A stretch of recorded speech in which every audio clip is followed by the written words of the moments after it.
Okay, after that जब वो प्रतिशोध या वो जो भी अगेंस्ट जो भी म्यूटिनी थर्ड स्टेट्स के अंदर जो फूटी against the king, after that situation there was another reason also been added why there was a genuine reason to go against the king by the third state people. कुछ ऐसे भी लोग इसमें थे जो बहुत गरीब थे, poor farmers. Okay, so even there land was not that much fruitful, ऐसी भी ज़मीनें नहीं थी कि जिनसे खेती हो पाए, सफिशिएंट अमाउंट में पैसे आ जाएं। सो उस सिचुएशन में what they need to do, what they were, I mean, ना चाहते हुए भी उनको क्या करना पड़ता था, they use to work as slave servant, as a slave servant, गुलाम नौकर। किसके पास, कहाँ, first state and second states के लोगों के घरों पर। तो ये हो गई स्लेव सर्वेंट वाली प्रथा। So this situation also been created over here. For a time being they were been treated as a slave servant, और उसके बाद भी उनको थोड़े बहुत जो पैसे मिल गए, उन पैसों को उन्हें टैक्स देना पड़ता था इन्हें। ठीक है, तो ये एक और रीज़न हो गया third states why they were against the king. अब इसके अलावा एक और reason, the genuine fact came, third states were unnecessary paying some tax, some more tax, different kinds of tax such as tithes. ये एक ऐसा टैक्स था जो थर्ड स्टेट्स के लोगों को सिर्फ देना पड़ता था।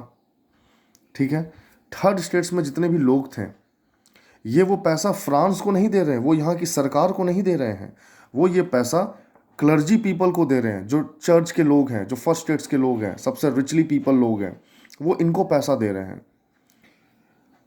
That particular amount of money was called as tithes. To be very brief, और थोड़ी बारीकी से अगर समझेंगे हम इसे, तो you can go through with your book. अपने बुक में सेकेंड पेज पर देखोगे, राइट साइड कॉर्नर पे उसकी डेफिनेशन लिखी गई होगी। Tax paid by third states to first state church in which they paid 10% of their harvesting income.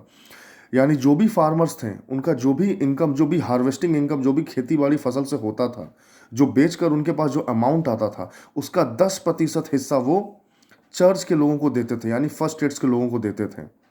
तो ये एक जेन्युइन रीज़न हो गई थर्ड स्टेट्स के लोगों का फर्स्ट स्टेट्स के खिलाफ जाना या फिर राजा के खिलाफ जाना।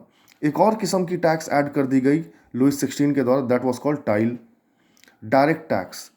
This was a kind of different tax to be paid by only third states. ये सिर्फ और सिर्फ स्पेशली इसका निजात किया गया कि सिर्फ थर्ड स्टेट्स के लोग दिए गए थे, उनको ही सिर्फ टैक्स देना था। ओके, सो बुक में क्लियरली मेंशन है ये दो किस्म के टैक्सेस जो थर्ड स्टेट्स के द्वारा लोगों को देना पड़ा था। Let's move ahead now. एक टॉपिक आगे ये बढ़ता है, आप अपने बुक में ध्यान से देखेंगे, जो आपने अंडरलाइन करा था सेकंड पेज के बिल्कुल एंड ऑफ द लाइन में, आप देखोगे direct tax, I mean not direct tax, population, will be talking about population. 1715 में फ्रांस की पॉपुलेशन 23 मिलियन थी, और 1789 में वो हो गई 28 मिलियन, यानी महज 74 ईयर्स में 5 मिलियन पॉपुलेशन बढ़ी। चलो, जेन्युइन रीज़न है, पॉपुलेशन बढ़ी, साल साल भर दर साल वो चीज़ें बढ़ती चली गई। But what the key point was, now the fact was, if 5 million population growth was there, then obviously demand of food products also raised.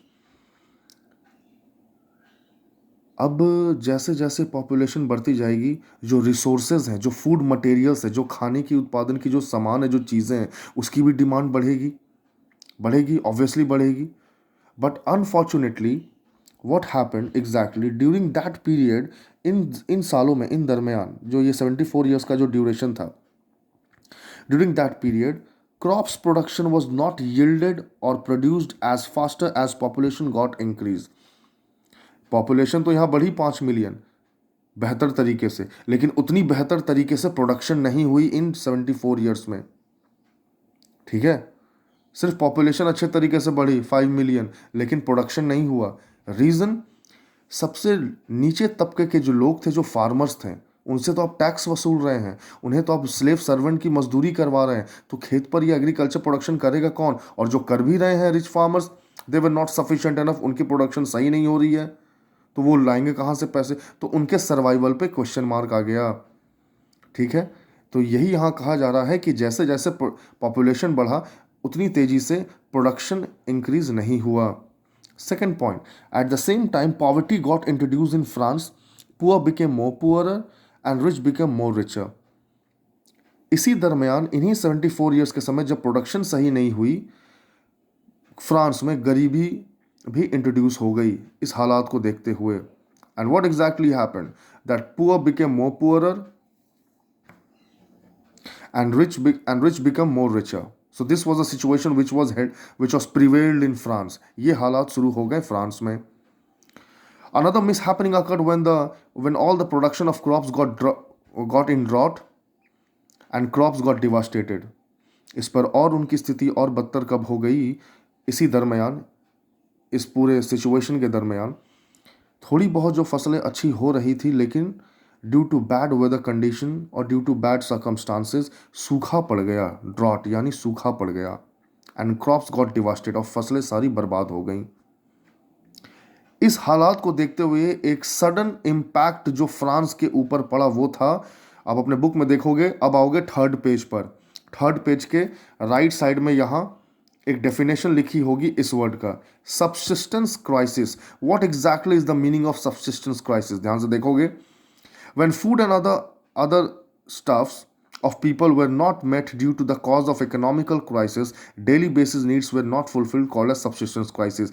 जब तुम्हारे खाने का सामान ही बिल्कुल शॉर्टेज हो गया, the food crops were met in shortage, the production was not good, and due to which there was a shortage and lack of food in the entire France. और जब फूड की शॉर्टेज हुई तो France में एक situation create हुआ जिसे हम कहते हैं सबसिस्टेंस क्राइसिस। इस हालात में इकोनॉमिकल स्थिति खराब हो गई, डेली बेसिस नीड जो होती है लोगों की वो फुलफिल नहीं हो रही थी, जिसे हम सबसिस्टेंस क्राइसिस कहते हैं। ये मार्क कर लोगे, ये 2 नंबर के सवाल ये आ सकते हैं। कॉपी में क्वेश्चन मेंशन करोगे, डिफाइन सबसिस्टेंस क्राइसिस, ठीक है, ये क्वेश्चन मार्क करोगे।